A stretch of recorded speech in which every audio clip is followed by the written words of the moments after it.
El enemigo no vino con tentaciones obvias, vino con cansancio, vino con distracción, vino con la mentira de que mañana sería diferente, y así me robó 5 años de mi vida. Y lo más perturbador de todo esto no fue lo que perdí afuera, fue lo que perdí adentro, porque durante esos 5 años yo seguía yendo a la iglesia, seguía levantando la mano en la adoración, seguía diciéndole a Dios que lo amaba, que esta vez iba a cambiar, que esta vez iba a ser diferente. Y luego salía por esa puerta, me subía al carro, y en menos de 48 horas ya estaba exactamente en el mismo lugar de siempre, en el mismo hábito, en el mismo ciclo, en el mismo vacío que prometía llenarse y nunca terminaba de llenarse. Y hay algo que necesito preguntarte antes de continuar, algo que quizás nadie te ha preguntado con esta claridad. ¿Cuántos lunes has empezado con la promesa de que esta semana iba a ser diferente? ¿Cuántas noches has cerrado los ojos pidiéndole perdón a Dios por algo que sabías que ibas a repetir al día siguiente? ¿Cuántas veces has sentido que eres dos personas distintas, el hombre que eres en público y el hombre que eres cuando nadie te ve? Quédate. Porque lo que voy a decirte no lo encontraste en un sermón de domingo, no lo escuchaste en una conferencia cristiana. Esto es lo que nadie se atreve a decirte de frente, lo que los hombres guardan en silencio porque tienen miedo de que si lo confiesan, Dios los va a abandonar o los demás van a dejar de respetarlos. Y yo estuve ahí, yo fui ese hombre, y por eso hoy puedo hablarte sin máscaras. Déjame contarte cómo empezó todo para mí. No empezó con una caída dramática, no empezó con una decisión obvia de pecar, empezó con el cansancio, con noches largas y días vacíos. Empezó cuando comencé a usar la pantalla del teléfono como escape porque la realidad me pesaba demasiado.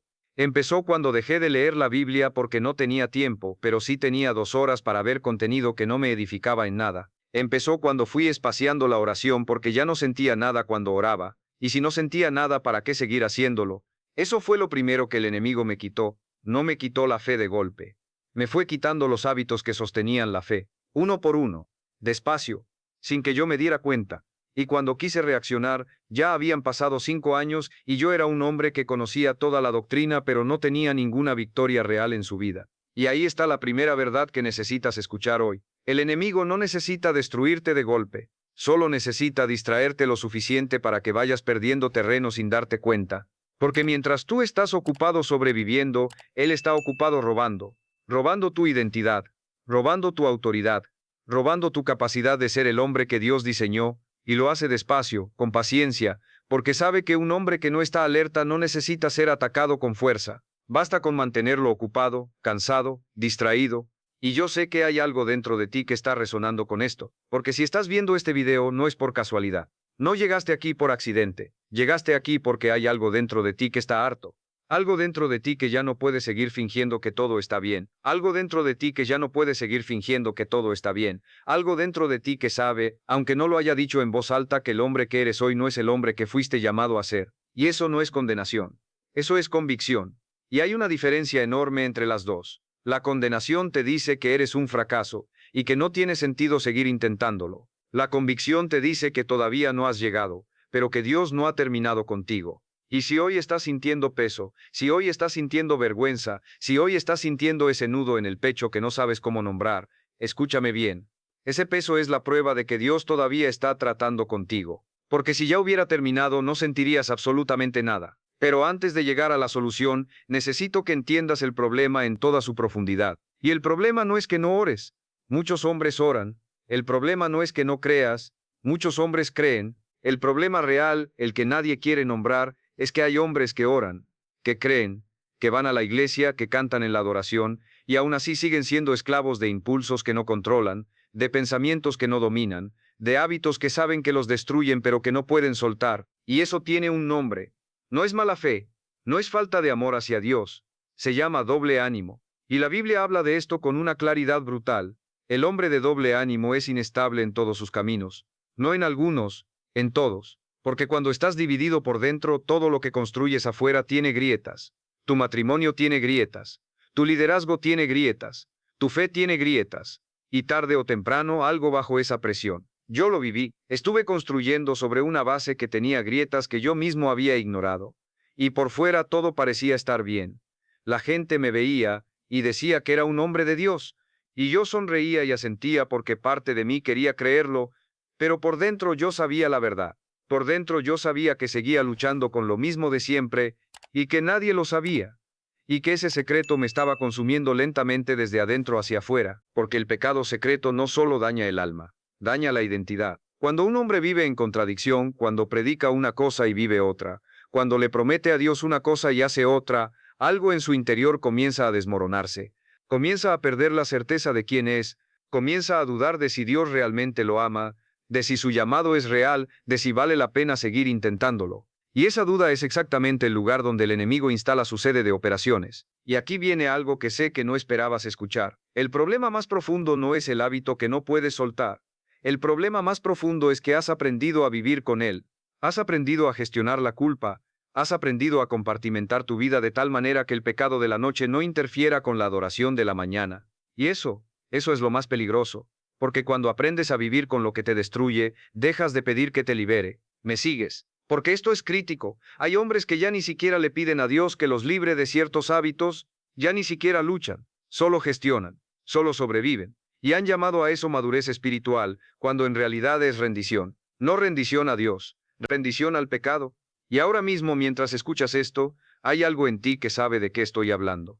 Hay un área específica de tu vida. No necesito nombrarla. Tú la conoces. Es esa área a la que ya dejaste de llevarle a Dios porque te cansaste de caer y volverte a levantar y volver a caer. Es esa área donde ya tienes un acuerdo tácito con el enemigo. Un acuerdo que dice aquí no peleamos. Aquí simplemente coexistimos. Y ese acuerdo está costándote más de lo que imaginas. Pero antes de decirte cómo salir de ahí, necesito que entiendas algo sobre cómo funciona la guerra espiritual. Porque muchos hombres están perdiendo batallas que podrían ganar, no porque sean débiles, sino porque no entienden el campo de batalla. La Biblia dice que el espíritu está dispuesto, pero la carne es débil. Y eso no es una excusa, es una advertencia. Es Dios diciéndote, entiende que tienes dos naturalezas en conflicto, y la que alimentas es la que gana, siempre, sin excepción.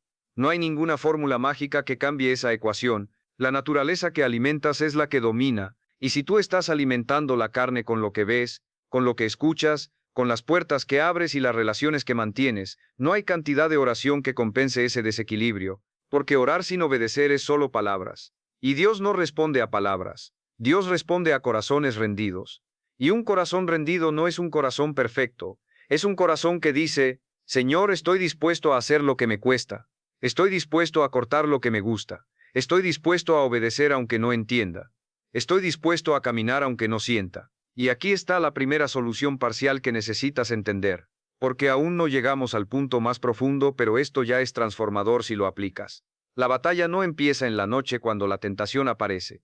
La batalla empieza en la mañana cuando decides cómo vas a preparar tu espíritu para el día. La batalla empieza cuando decides qué vas a permitir que entre a tu mente. La batalla empieza cuando decides con quién vas a hablar, qué vas a ver, a qué le vas a dar acceso a tu tiempo y tu atención. Yo aprendí esto de la manera difícil. Pasé años tratando de pelear la tentación en el momento en que aparecía, y siempre perdía, porque para cuando la tentación llegaba yo ya estaba en desventaja, ya estaba cansado, ya estaba distraído, ya estaba con el espíritu seco porque no había invertido nada en él durante el día, y pretendía ganar una guerra espiritual con un espíritu que no había alimentado en días.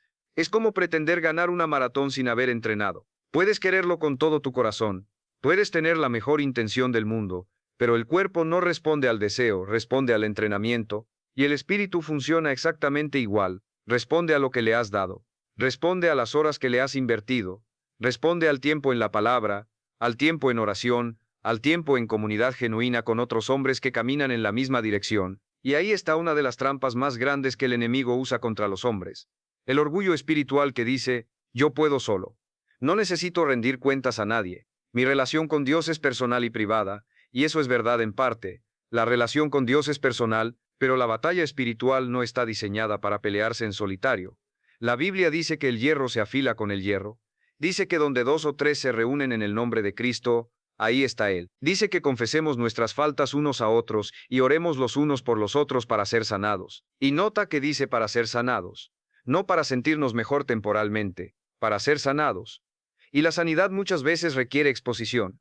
Requiere que lo que está en oscuridad salga a la luz. Requiere que lo que has cargado en secreto lo pongas en manos de alguien de confianza. No de cualquiera. De alguien maduro, alguien que camine con Dios, alguien que no te juzgue sino que te ayude a levantarte. Pero aquí viene el giro que no esperabas. Porque puede que hayas escuchado todo esto antes. Puede que hayas intentado rendir cuentas. Puede que hayas intentado los grupos de hombres, puede que hayas intentado la disciplina y los hábitos y la rutina de madrugada con la Biblia. Y aún así, sigues en el mismo ciclo. Y eso me lleva al segundo problema. El más profundo, el que realmente está deteniendo tu transformación. El problema no es solo lo que haces, el problema es lo que crees sobre ti mismo cuando lo haces. Porque hay hombres que siguen cayendo no por falta de voluntad, sino porque en lo más profundo de su ser no se creen dignos del cambio. Han fallado tantas veces que ya interiorizaron la narrativa de que ese es quien son, que eso es lo que van a hacer siempre, que Dios los usa, sí, pero que esa área particular de su vida nunca va a cambiar de verdad. Y eso es una mentira del infierno. Una mentira que suena a humildad, pero es todo lo contrario. Porque decir que no puedes cambiar es decir que la sangre de Cristo no es suficiente para ti.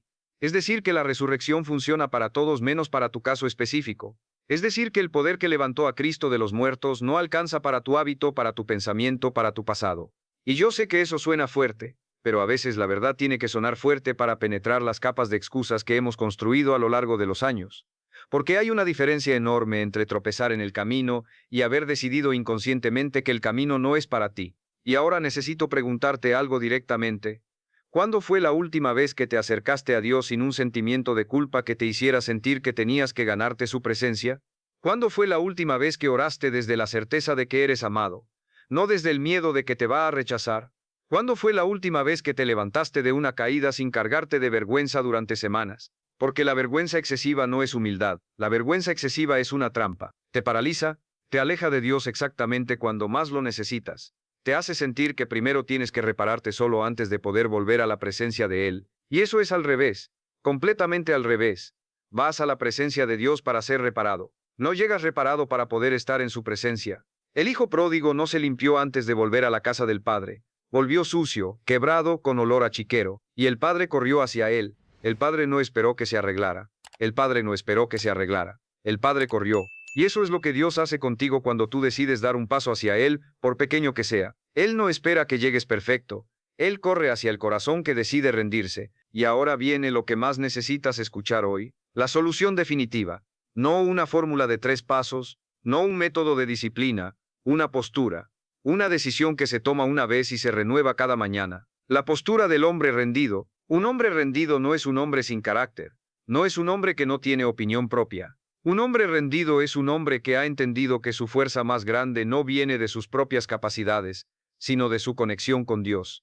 Un hombre rendido es el que dice, Señor, yo ya probé hacerlo a mi manera y no funcionó, ya probé ser fuerte solo y me costó más de lo que puedo contarte, ya probé gestionar esto sin ti y terminé más enredado que cuando empecé, así que hoy me rindo, no me rindo al pecado, me rindo a ti. Y esa rendición no se hace una sola vez en la vida, se hace cada mañana cuando abres los ojos. Se hace cada vez que la tentación aparece. Se hace cada vez que el orgullo quiere tomar el control. Se hace en cada decisión pequeña, invisible, que nadie ve pero que Dios registra. Porque Dios no mide tu vida por los grandes momentos. Dios la mide por las decisiones cotidianas. Por las elecciones que haces cuando nadie está mirando. Por la fidelidad en lo pequeño. Y quiero que entiendas lo que significa ser el hombre que Dios quiere que seas. Porque muchos hombres tienen una idea distorsionada de esto, creen que significa ser perfecto, creen que significa no fallar nunca más, creen que significa tenerlo todo controlado, hablar con autoridad en todo momento, tener la respuesta correcta para cada situación. Pero la Biblia dice que Dios busca hombres conforme a su corazón, y el ejemplo que usa es David, un hombre que adulteró, un hombre que mandó matar a otro hombre para encubrir su pecado, un hombre que falló de maneras que avergonzarían a cualquiera. Y Dios lo llama hombre conforme a su corazón. ¿Por qué? Porque David, a pesar de todo lo que hizo, siempre volvió, siempre se humilló, siempre fue honesto con Dios sobre sus faltas. Nunca construyó una narrativa alternativa para justificarse ante Dios. Siempre llegó con el corazón abierto y dijo, aquí está lo que soy, aquí está mi pecado, ten misericordia. Y eso es lo que Dios está buscando en ti hoy. No perfección, honestidad, no un historial limpio, un corazón rendido. No alguien que nunca cae, alguien que cuando cae, se levanta con hambre de santidad y no con excusas. Ahora quiero hablarte de algo práctico, porque la fe sin obras es muerta. Y todo lo que te he dicho hasta aquí necesita traducirse en decisiones concretas. Necesita traducirse en cambios reales en tu rutina, en tus relaciones, en los espacios que frecuentas y en los que evitas. La primera decisión es la más difícil, y es cortar. Cortar sin negociación, sin gradualidad, sin el voy a irme reduciendo poco a poco. Cortar de raíz lo que te está debilitando. Sé con exactitud de qué estoy hablando porque tú ya lo sabes. Hay algo en tu vida que sabes que tiene que irse. Hay una aplicación, hay un hábito, hay una relación, hay un contenido, hay un ambiente, hay un grupo de personas que no te están llevando a ningún lugar bueno. Y lo has justificado durante meses o quizás años diciéndote que no es tan grave, que tú lo controlas, que puedes manejarlo. Pero si lo pudieras manejar, ya lo habrías manejado. Si lo pudieras controlar, no estarías viendo este video buscando respuestas. Y yo no te digo esto para hacerte sentir mal. Te lo digo porque yo estuve ahí. Yo me dije exactamente lo mismo durante 5 años. Y lo que aprendí es que hay cosas que no se pueden gestionar. Solo se pueden cortar. Porque mientras coexistan en tu vida, van a seguir reclamando espacio. La segunda decisión es construir, porque no puedes simplemente eliminar sin reemplazar. La naturaleza humana aborrece el vacío. Si eliminas algo y no pones algo en su lugar, el espacio que dejaste va a ser ocupado por algo peor. Jesús mismo habló de esto. Dijo que cuando un espíritu impuro sale de un hombre busca un lugar de reposo, y si no lo encuentra vuelve a la casa de donde salió, y la encuentra barrida y adornada, y trae consigo 7 espíritus peores. El peligro no es solo la caída, el peligro es la caída después de la limpieza si no hay nada edificante que ocupe ese espacio. Por eso el hombre que quiere transformarse de verdad no solo corta lo que lo destruye, también construye activamente lo que lo edifica. Construye el hábito de la palabra diaria, no una hora dramática de lectura bíblica cuando se siente inspirado, sino 5 o 10 minutos constantes, todos los días, que van creando una base que con el tiempo se convierte en roca. Construye el hábito de la oración honesta. No una oración de palabras bonitas para que Dios quede impresionado. Una oración donde dices exactamente lo que estás pensando, lo que estás sintiendo, lo que estás enfrentando. Una conversación real con un Padre real. Y construye comunidad. Busca 2 o 3 hombres que caminen en la misma dirección y establece con ellos una relación de honestidad real, no de fachada, no de reunión donde todos reportan las victorias y nadie menciona las batallas. Una relación donde puedas decir, esta semana caí, esta semana luché, esta semana necesito oración. Porque el hombre que camina solo en esta guerra, el que cree que puede manejarlo todo en privado, ese hombre está en el mayor peligro de todos. La tercera decisión es la que pocos quieren tomar, y es la de la paciencia. Porque vivimos en una cultura que quiere resultados inmediatos. Queremos el cambio de hoy para mañana. Queremos orar una vez, y que la lucha desaparezca. Y Dios a veces obra así. A veces hay liberaciones instantáneas y gloriosas, pero la mayoría del tiempo la transformación profunda es un proceso. Es diaria. Es imperfecta. Tiene días buenos y días difíciles. Tiene semanas de victoria y momentos de derrota. Y hay que tener la madurez espiritual de entender que un tropiezo en el camino no cancela el camino, porque el enemigo va a usar cada caída para decirte que todo el proceso fue un fracaso. Va a tomar un mal día y va a querer convencerte de que es evidencia de que no puedes cambiar. Y ahí, en ese momento exacto, es cuando más necesitas aferrarte a la verdad de la palabra. La Biblia dice que el justo cae 7 veces y se vuelve a levantar. No dice que el justo nunca cae, dice que se levanta. Y la diferencia entre un hombre que se transforma y un hombre que se rinde es exactamente esa. El que se transforma se levanta, cada vez, con menos tiempo en el suelo, con más velocidad para regresar, con menos vergüenza y más convicción. Y ahora quiero hablar de algo que está íntimamente relacionado con todo esto, y que rara vez se menciona en las conversaciones sobre hombría cristiana. Quiero hablar de la identidad, porque al final de todo, la razón por la que muchos hombres no pueden sostener el cambio no es falta de disciplina. Es que no saben quiénes son. No tienen una identidad anclada en algo más profundo que sus logros, sus fracasos, sus roles o su reputación. Y cuando no tienes una identidad firme, cualquier tormenta te mueve, cualquier fracaso te define, cualquier opinión ajena te desestabiliza. Pero cuando sabes quién eres en Cristo, cuando esa verdad pasa del conocimiento intelectual a la convicción profunda del corazón, algo cambia. Ya no peleas para ganarte el amor de Dios, peleas desde el amor de Dios. Ya no obedeces para que Dios te acepte, obedeces porque ya fuiste aceptado. Ya no sirves para que te vean, sirves porque ya tienes un nombre. Y eso lo cambia absolutamente todo. Porque la obediencia que nace del miedo es frágil, se rompe cuando el costo es demasiado alto. Pero la obediencia que nace del amor, del agradecimiento, de la convicción de que perteneces a algo más grande que tú mismo, esa obediencia tiene raíces. Esa obediencia resiste las tormentas. Esa obediencia no depende de cómo te sientes el día de hoy. La Biblia dice que fuiste creado en Cristo Jesús para buenas obras, las cuales Dios preparó de antemano para que anduvieras en ellas. Fíjate en eso, preparó de antemano. Antes de que nacieras, antes de que cometiera tu primer error, Antes de que construyeras ese historial de caídas del que te avergüenzas, Dios ya había diseñado un camino para ti, ya había preparado obras específicas, únicas, que solo tú puedes hacer, un impacto que solo tú puedes generar, una familia que solo tú puedes liderar, una generación que solo tú puedes influenciar. Y esas obras no son para superhéroes espirituales sin cicatrices, son para hombres quebrados que decidieron rendirse, son para hombres que pasaron noches oscuras y salieron de ellas con testimonios. Son para hombres que conocen el sabor del fracaso y por eso saben cómo ayudar a otros a levantarse, porque Dios no desperdicia ninguna batalla. Todo lo que viviste, cada caída, cada noche de vergüenza, cada promesa rota, cada momento en que te miraste al espejo y no te reconociste, todo eso puede convertirse en herramienta, en testimonio, en autoridad, no la autoridad que viene de haber tenido todo perfecto, sino la autoridad que viene de haber pasado por el fuego y no haber sido consumido. Y quiero hablarte de la autoridad del hombre de Dios, porque muchos tienen una idea equivocada de lo que es la autoridad espiritual. Creen que es volumen, que es carisma, que es la capacidad de pararse frente a una multitud y hablar con elocuencia. Y esas cosas pueden ser parte de un llamado, sí. Pero la autoridad real, la que mueve cosas en el espíritu, la que afecta el entorno de un hombre aunque no diga ni una sola palabra, esa autoridad viene de la integridad, viene de la consistencia, viene de la vida privada, viene de las decisiones que tomas cuando nadie está mirando. Un hombre puede pararse en un púlpito y mover a miles con sus palabras, pero si su vida privada contradice lo que predica, su autoridad es solo teatro. Solo performance, y el enemigo lo sabe, aunque la audiencia no lo vea todavía. Por eso los ataques más feroces del enemigo siempre van dirigidos a la vida privada del hombre, a lo que ocurre cuando no hay nadie mirando, porque ahí es donde vive la autoridad real. Y yo quiero preguntarte algo que puede ser incómodo. ¿Quién eres cuando estás solo?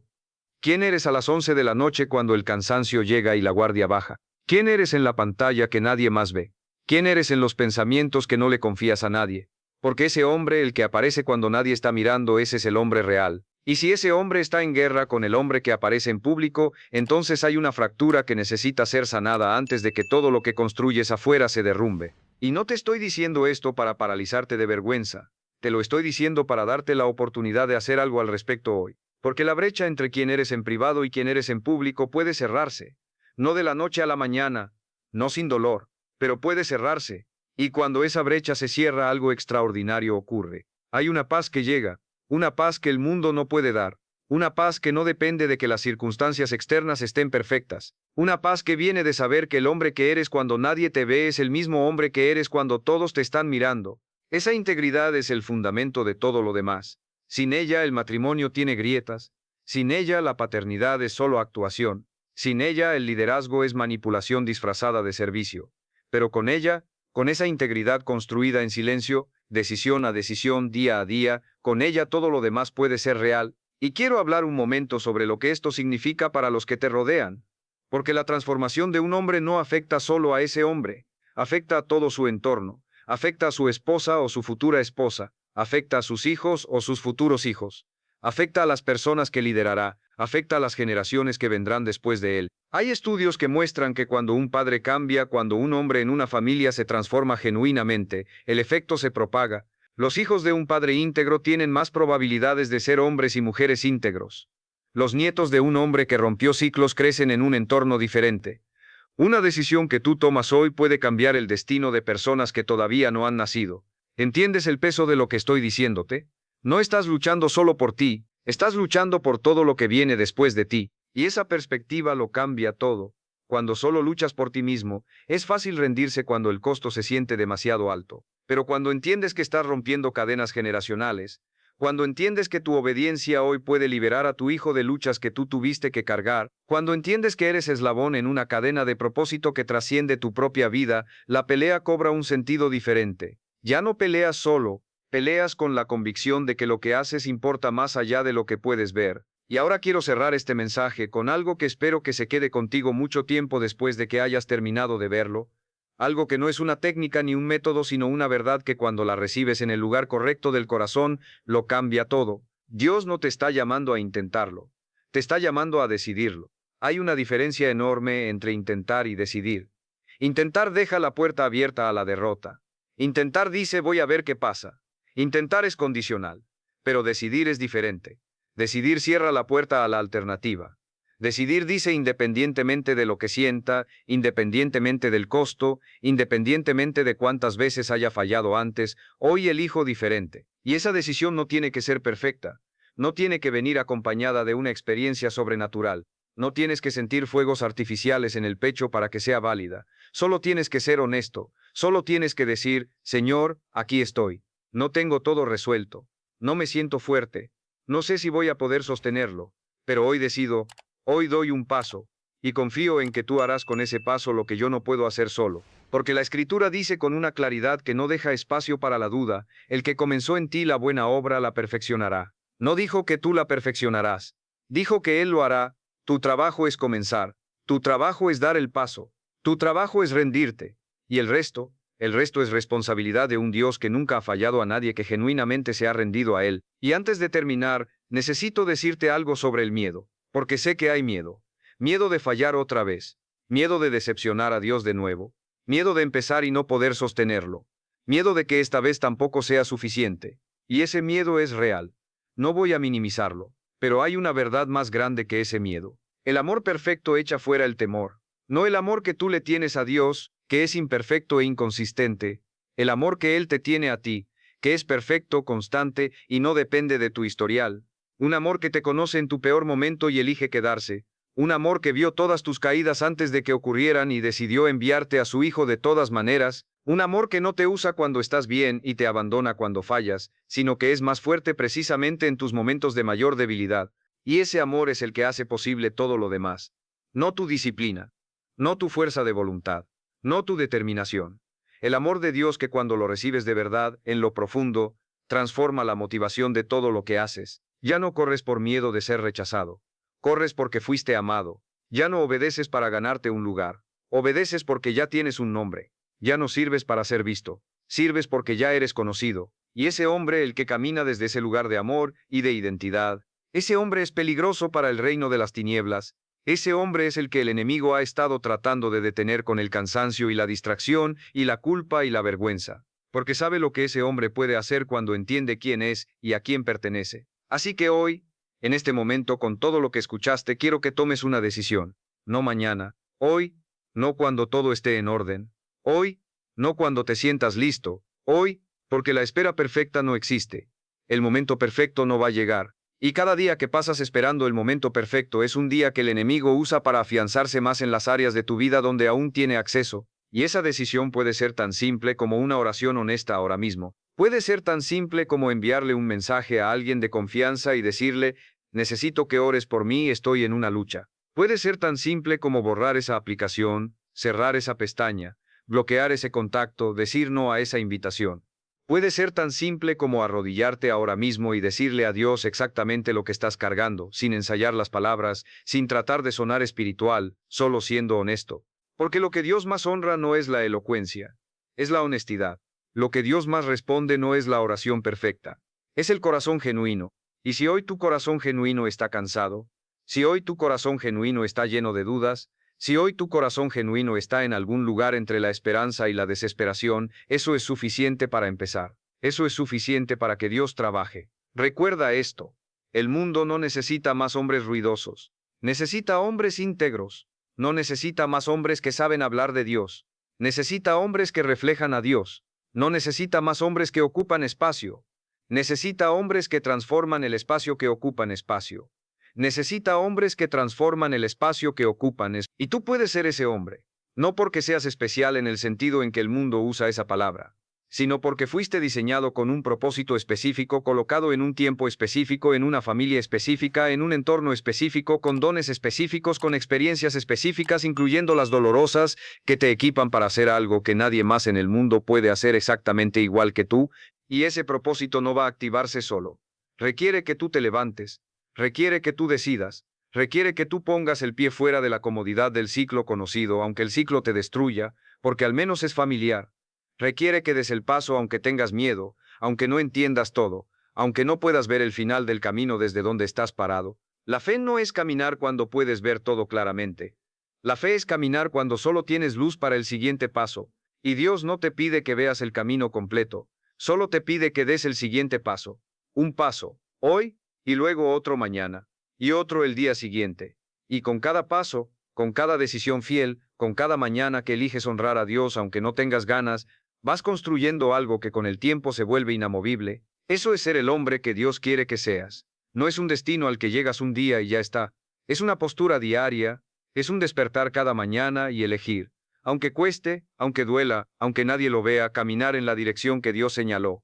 Es fallar y levantarse, tropezar y continuar, dudar y confiar de todas formas. Es el proceso más difícil y más glorioso al que un hombre puede ser llamado. Y cuando cierres este video, cuando salgas de aquí y vuelvas a tu día, quiero que lleves contigo una sola cosa. Una frase que espero que se convierta en el ancla de tu identidad cada vez que el enemigo intente convencerte de lo contrario. Escúchala bien. No fui llamado a ser controlado por el pecado. Fui llamado a caminar en libertad. No fui creado para vivir escondido. Fui creado para reflejar la luz. No fui diseñado para sobrevivir. Fui diseñado para gobernar primero mi interior. Y cuando un hombre entiende eso, cuando esa verdad pasa del oído a las entrañas, nada vuelve a ser igual. Absolutamente nada. Sé el hombre que Dios quiere que seas, porque el cielo te está mirando.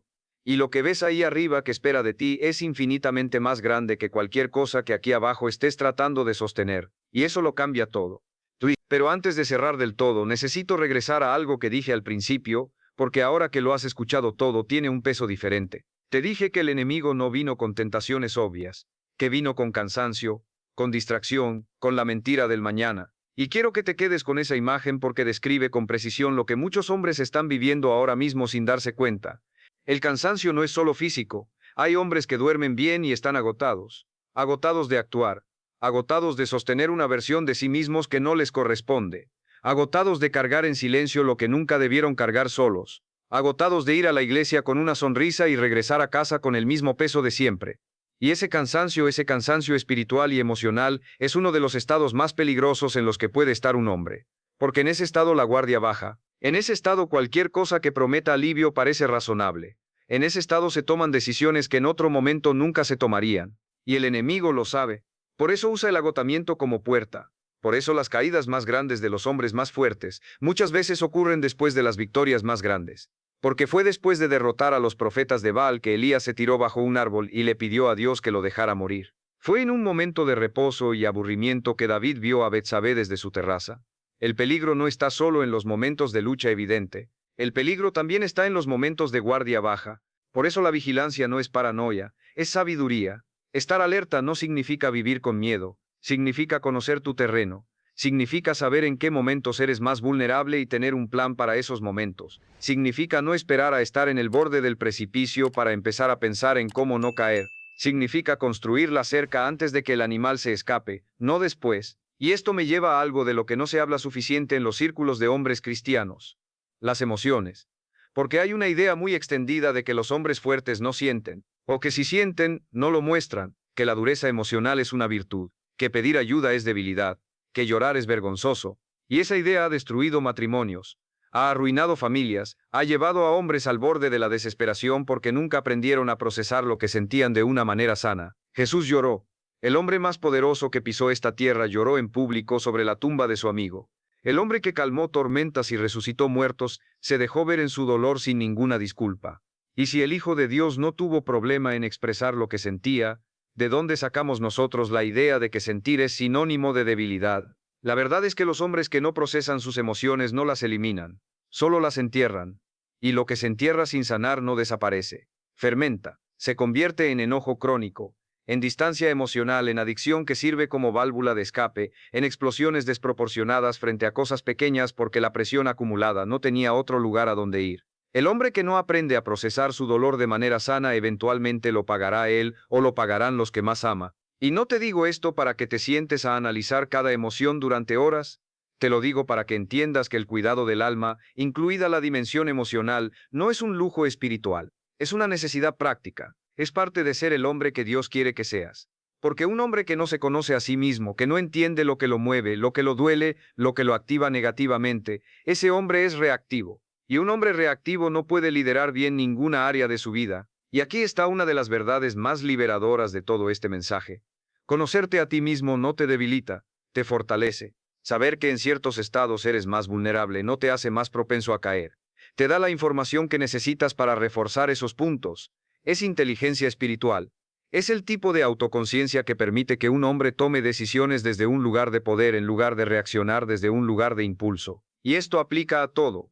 Aplica a cómo manejas el conflicto en tu matrimonio o en tus relaciones. Aplica a cómo reaccionas cuando alguien te critica o cuando sientes que tu autoridad está siendo cuestionada. Aplica a cómo respondes cuando las cosas no salen como esperas. El hombre que se conoce a sí mismo no elimina las emociones difíciles, pero las domestica.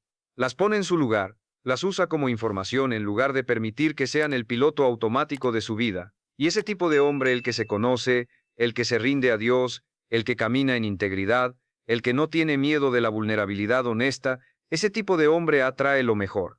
Atrae relaciones reales porque la gente se siente segura cerca de él, atrae el favor de Dios porque su corazón está alineado, atrae oportunidades porque es confiable.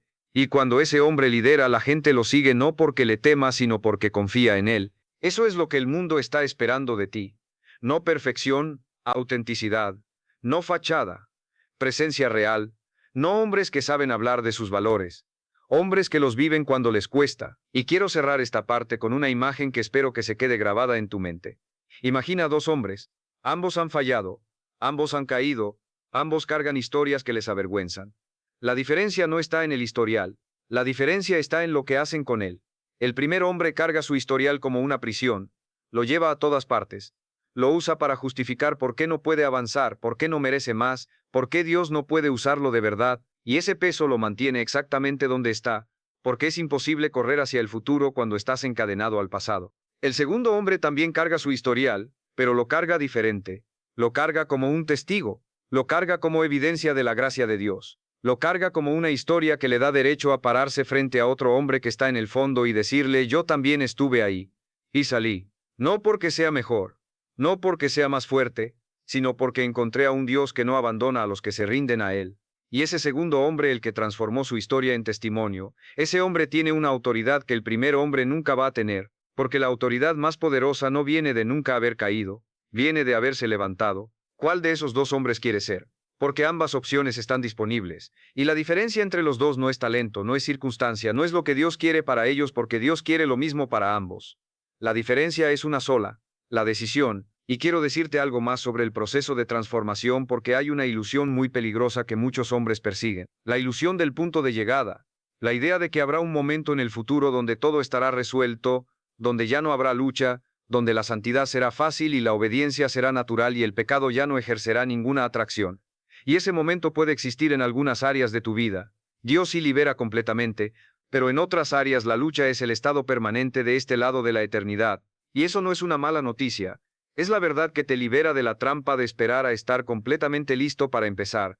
Porque si esperas el momento en que ya no tengas que luchar para decidir caminar con Dios, ese momento nunca va a llegar.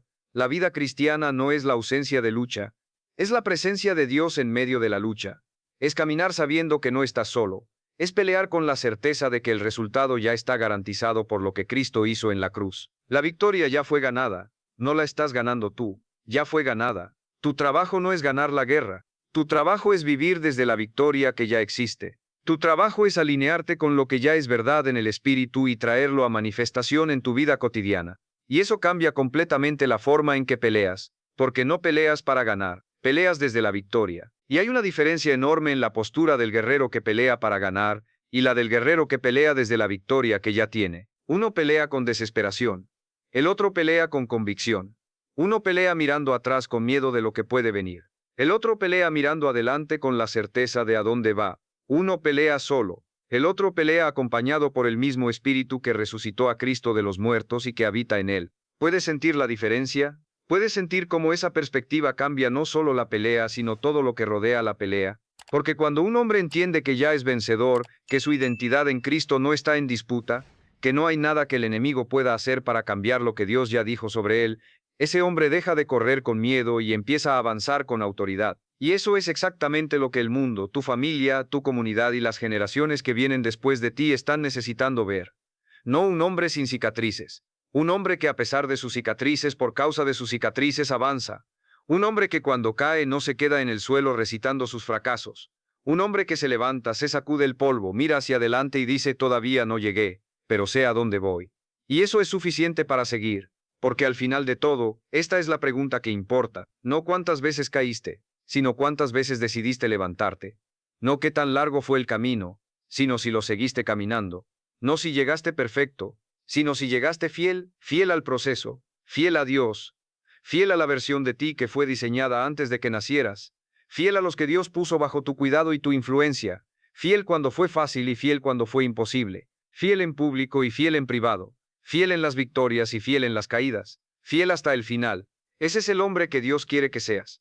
No el más talentoso, no el más elocuente, no el que tiene el testimonio más dramático o el llamado más visible, el más fiel, el que cuando el Padre lo mire a los ojos al final de todo, pueda decirle con la misma convicción que el siervo de la parábola: aquí están los talentos que me diste, los multipliqué, no los enterré, tomé riesgos, fallé en el camino, pero no me detuve, seguí caminando, seguí eligiéndote, seguí siendo tuyo, y Dios responderá como siempre ha respondido al corazón fiel, con esas palabras que cada hombre en algún lugar de su corazón está esperando escuchar: bien, buen siervo y fiel, entra en el gozo de tu Señor. Eso es lo que te espera al final del camino.